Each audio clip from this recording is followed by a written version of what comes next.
Good morning student, कैसे हो आप सब। उम्मीद करती हूँ बेटा सभी अच्छे होंगे और अपनी पढ़ाई भी बहुत अच्छे से कर रहे होंगे। तो बेटा हमने अपनी लास्ट वीडियो में किसके बारे में पढ़ा था? खरपतवार से सुरक्षा के बारे में। ठीक है, तो मिट्टी तैयार करना, फिर बुआई करना, फिर उसको खाद देना, फिर क्या करना, सिंचाई करना, उसके बाद खरपतवार से सुरक्षा करना। अब बेटा हमारी फसल पक चुकी है, तो अब हम क्या करेंगे, उसकी कटाई करेंगे। ठीक है, तो चलिए अब हम इस टॉपिक को पढ़ते हैं। और बेटा वीडियोस को कंप्लीट और अच्छे से समझा करो। फसल की कटाई एक महत्वपूर्ण कार्य है। फसल पक जाने के बाद उसे काटना या कटाई कहलाता है। ठीक है, तो बेटा फसल जब पक जाती है तो उसको काटा जाता है, तो वही प्रक्रिया फसल को काटने की क्या कहलाती है? कटाई। कटाई के दौरान या तो पौधे को खींचकर उखाड़ लेते हैं या फिर क्या करते हैं, उसे धरातल के पास से काट लेते हैं। एक अनाज फसल को पकने के लगभग 3 से 4 महीने का समय लगता है। तो बेटा एक अनाज की फसल को पकने में कितना समय लगता है? 3 से 4 महीने तक का समय लग सकता है। हमारे देश में दरांती की सहायता से के द्वारा ये फसल काटी जाती है या फिर एक मशीन का उपयोग किया जाता है जिसे क्या बोलते हैं? हार्वेस्टर। ठीक है, तो काटी गई फसल से बीजों या दानों को भूसे से अलग करना होता है। तो बेटा काटी गई फसल है, अब हमने फसल तो काट ली, अब उसको क्या करना है? फसल में से बीज को अलग करना और भूसे को अलग। जो नीचे लंबी लंबी डंडियाँ होती है बेटा, वो क्या, उसका क्या बनता है? भूसा, जो किसके काम आता है?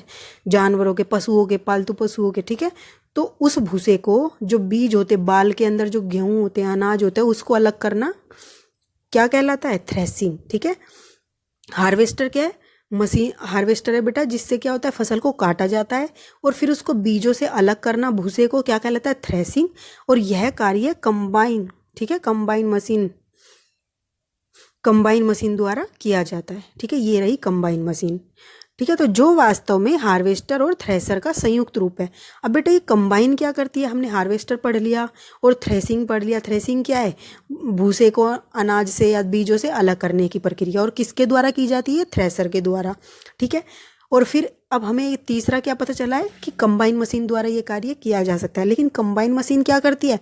हार्वेस्टर का और थ्रेसर का दोनों का काम एक साथ करती है। ठीक है, यानी कि फसल को काटने का भी और उसको बीजों को भूसे से अलग करने का कार्य भी एक साथ करती है। ठीक है, तो इसीलिए इसका नाम पड़ा है कंबाइन।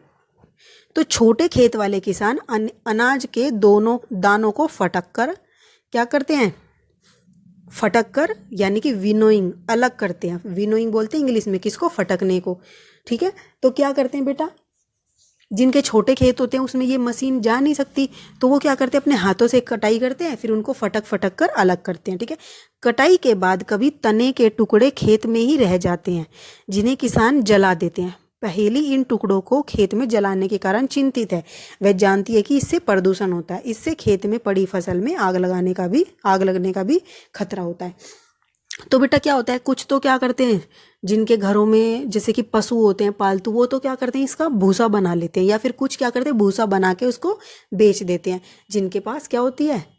पशु होते हैं, उनको बेच देते हैं। लेकिन कुछ क्या करते हैं बेटा, वो अपनी फसल में से अनाज तो अलग कर लेते हैं और बाकी को खेत में आग लगा देते हैं, जिससे क्या होता है? वायु प्रदूषण होता है। ऐसा तुम सुनते भी होंगे समय समय पर। ठीक है, न्यूज़ में आता रहता है कि भाई किसानों को जलाने के लिए मना किया गया है भूसे को। ठीक है, तो ये सब समय पर बताते रहते हैं कि इसका हम क्या कर सकते हैं, हम इसको मतलब कि कैसे जलाने की बजाय हम इसका और क्या प्रयोग कर सकते हैं, ये भी समय समय पर बताया जाता है। तो आप इसके विषय में कक्षा 6 में पढ़ चुके हैं। तो बेटा ये देखो क्या है? विनोइंग, फटकने वाली मशीन, जिस पर फटक फटक के छोटे किसान क्या करते हैं? अनाज को भूसे से अलग करते हैं। ठीक है, अब कटाई पर्व क्या है बेटा? 3-4 महीने में के कठोर परिश्रम के बाद कटाई का समय आता है। अब स्वर्णिम दानों से भरी खड़ी फसल किसानों के हृदय में उल्लास एवं अच्छे समय का भाव संचारित करती है। ऐसा क्यों बेटा? अब वो किसान इतने स्टार्टिंग से उसको ऐसे अच्छे पौधे को पाल रहा है, पोस रहा है, फिर बड़ा हो रहा है, फिर अब क्या होता है बेटा, उसका फल लेने का समय आता है, यानी कि अपनी फसल को इकट्ठा भंडारित करने का या उसको काटने का समय आता है, जिससे उसके पास क्या होता है? अनाज इकट्ठा होता है। उसको या तो वो बेचता है या उसके खाने के लिए क्या होती है? उपलब्ध हो जाती हैं मतलब कि अनाज उपलब्ध हो जाता है, तो वो खुशी का मौका तो है ही। तो यह समय थोड़ा आराम करने एवं खुशी मनाने का है, क्योंकि पिछली ऋतु में के प्रयत्न का फल मिलता है। जो उसने पिछली ऋतु में बोया था वो अब इसको दूसरी ऋतु स्टार्ट होने से पहले काटता है, ठीक है। तो इसलिए भारत के सभी भागों में कटाई का समय हर्षोल्लास एवं खुशी का होता है। पुरुष एवं महिलाएं सभी मिलकर इस पर्व को मनाते हैं।